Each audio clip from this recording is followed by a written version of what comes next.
Hey there, happy Monday. Welcome to our Monday Mom Chat. It is Monday evening, 9:02. I was close to being on time. I have one kid that is still refusing to go to sleep.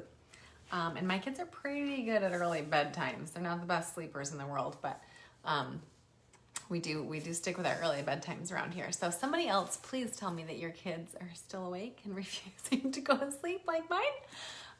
So hubby's in charge for a minute here because I got that one that was she's just hanging on. She thinks she's like gonna stay awake and party. So anyways, that's how I got here 2 minutes late, but great to be here tonight with you.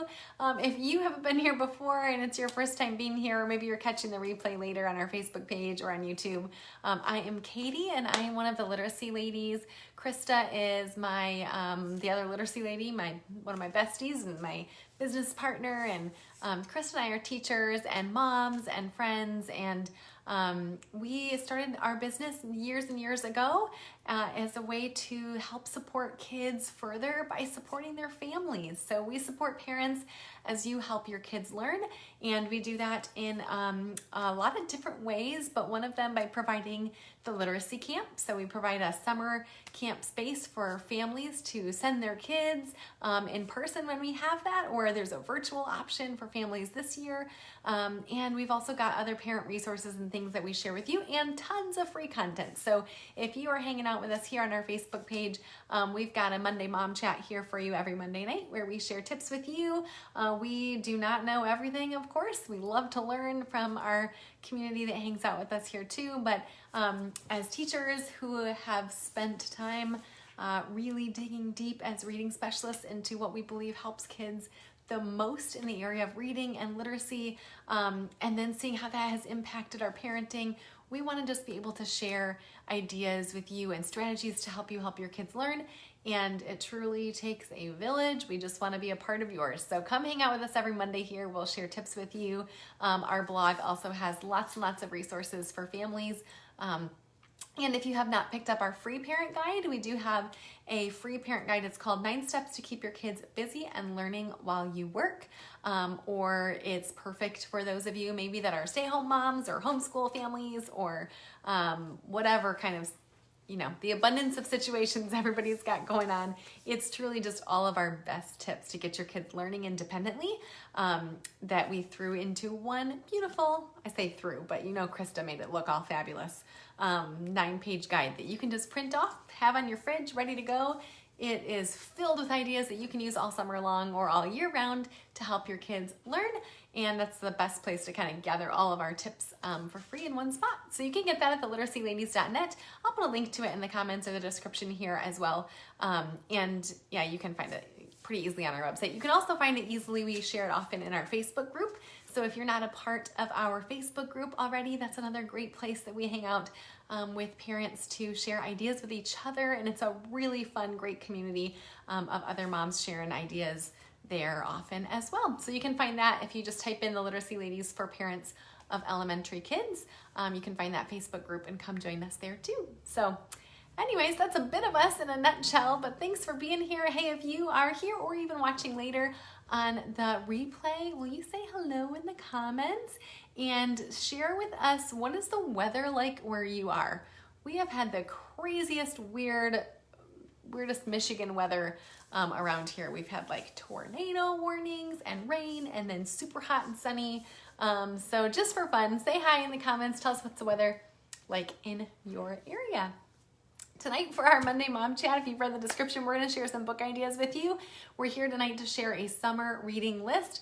We have shared many of those if you're like, wait, did they do that already? But again, we have been sharing them in lots of different ways to be as helpful as possible to lots of different families. So we've got a first grade summer reading list, a kindergarten summer reading list if you haven't grabbed that already, a general elementary summer reading list. And tonight I'm going to share with you summer reading lists that we've organized by genre for you. So why did we do that? Lots of different reasons, but it's really interesting if you are trying to encourage a reluctant reader, or even get kids that you already have that love reading to kind of just keep going to that next level, to think about what kind of books they are reading. And so it's interesting to reflect on what kind of books do you have in your house? What kind of books do you regularly check out from the library? Or what kind of books do you feel like are missing? And maybe even think about how to expose our kids to all kinds of different genres, and they might find something that they love that they didn't know they loved before. And if you've got a kiddo that is just, in love with nonfiction books, and you just want to check out those nonfiction books in the library every time, we are totally cool with that too, because we want to just get kids reading, because we really believe that's going to make an impact for them. So for lots of different reasons, we've got a reading list laid out for you. Perfect summer reading list. We picked out books specifically we thought you would love for summertime, and then we organized it by genre. I'll tell you what genres they're organized in just so you know when you look at it. But we've organized them specifically by fiction stories. I know, like there's a billion of those, but fiction stories that encourage a love for reading. That's our thing. And so we purposely pulled out fiction books that are going to help your kids grow or develop a love for reading. We've got a list of books there. We've got a list of summer reading suggestions, kids that have books, for your kids that like funny books. So we've got a list of funny books. I'm looking so I don't forget, you guys. Yep, that's a favorite for sure. Those are the ones that are the favorites at my house. My son loves the funny books. We've got a list of poetry books because we don't do that often enough, but kids love poetry. And sometimes they're hard to find really good ones for the young kiddos. So list of great poetry books you might want to check out from the library. And also, let's see, there's a whole bunch of them. Nonfiction for sure. Definitely, we want to make sure that we're reading lots of nonfiction with our kids, and most of us don't do that often enough, myself included.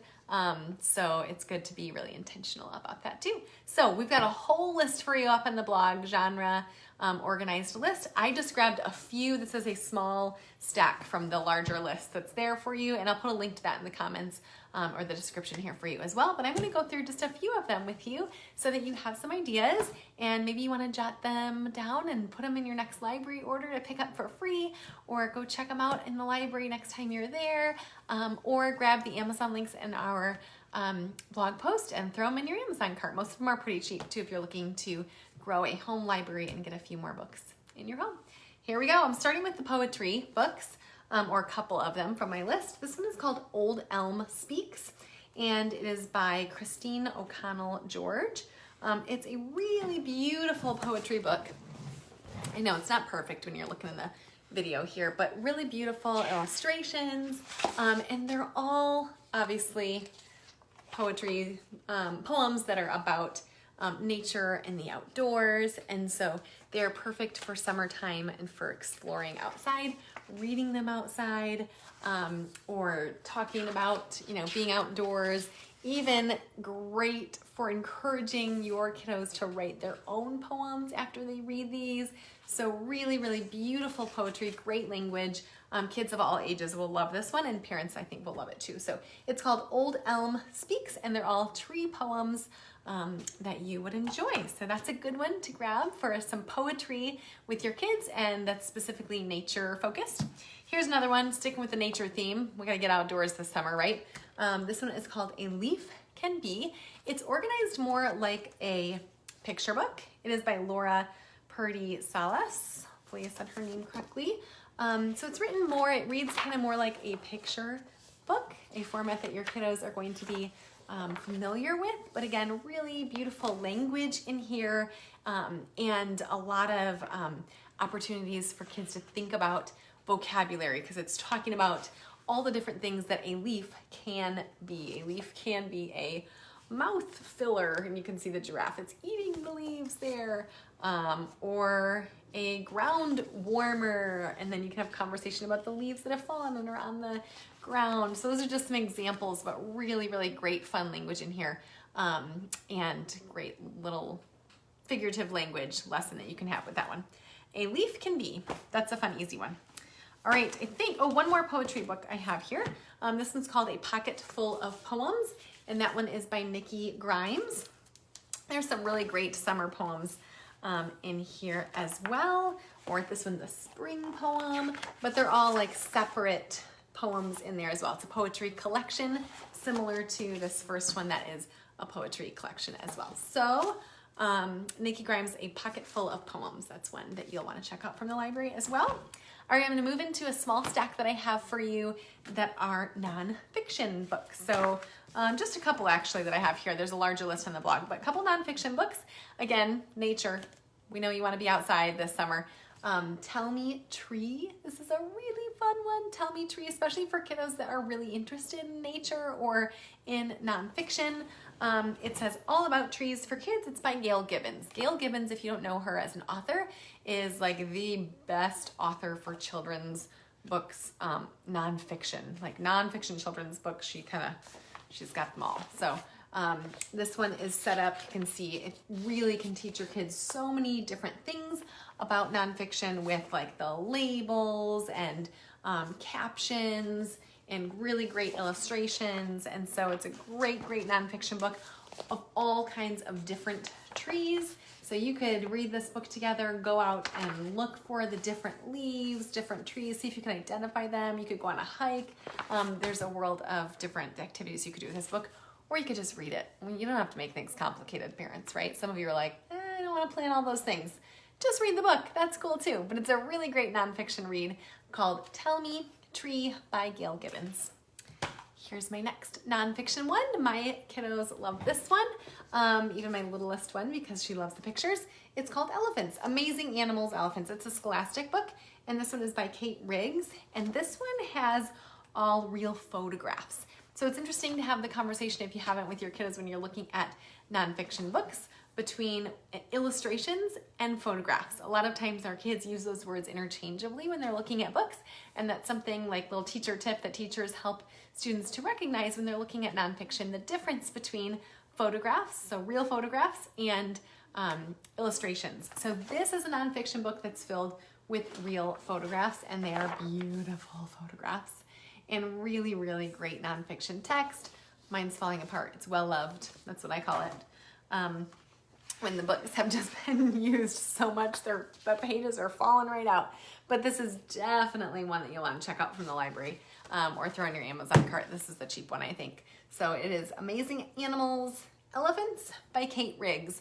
If you're typing this one into Amazon, well, you can grab the link from our blog, or your library order. There are like a billion books titled Elephants, so you'll want to grab that author named Kate Riggs to make sure that you get this one, because it's really good.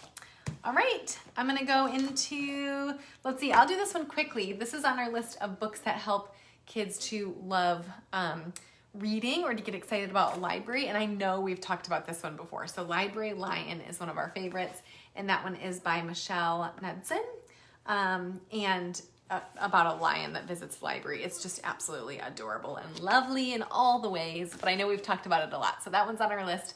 Library Lion, if you haven't gotten that one yet, you're gonna wanna do that.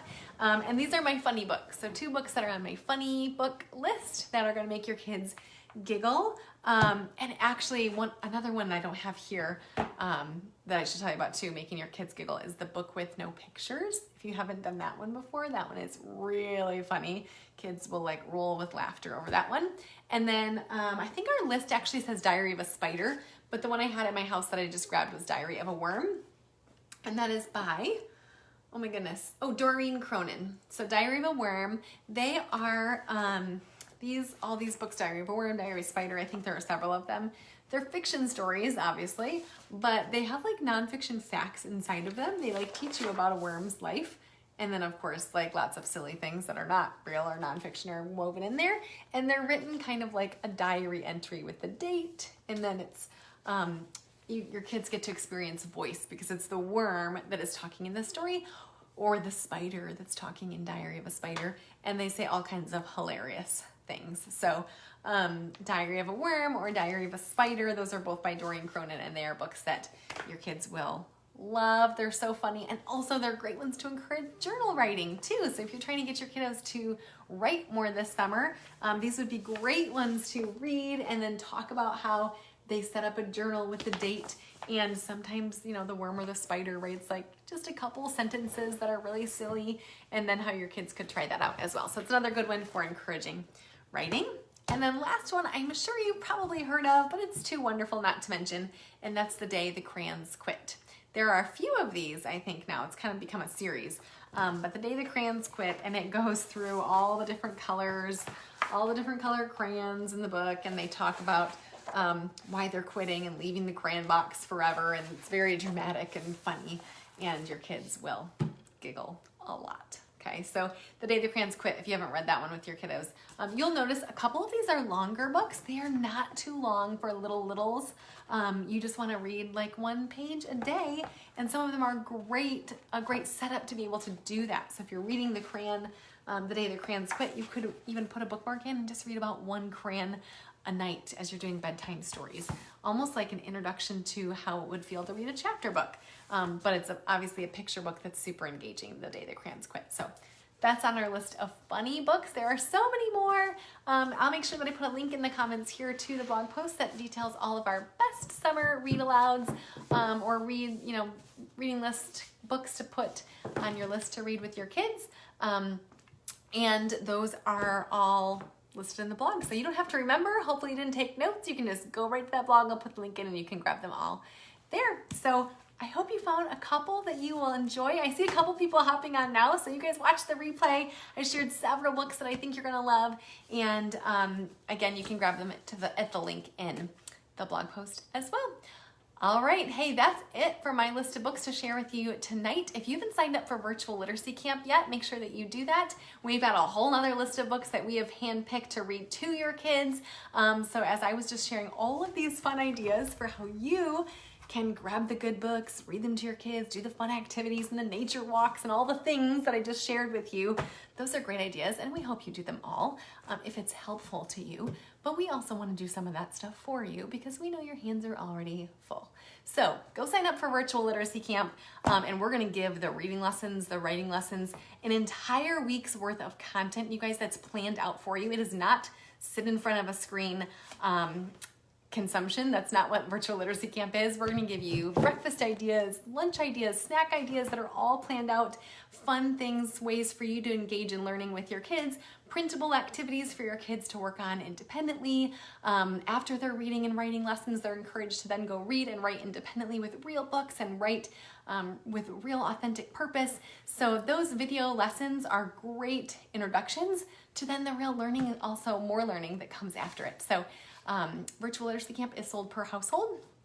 So if you've got several kiddos, it's designed for K through 5th. They're all gonna love it. It's designed to be differentiated and to be shared among the household. So you just grab one, your whole household gets to use it.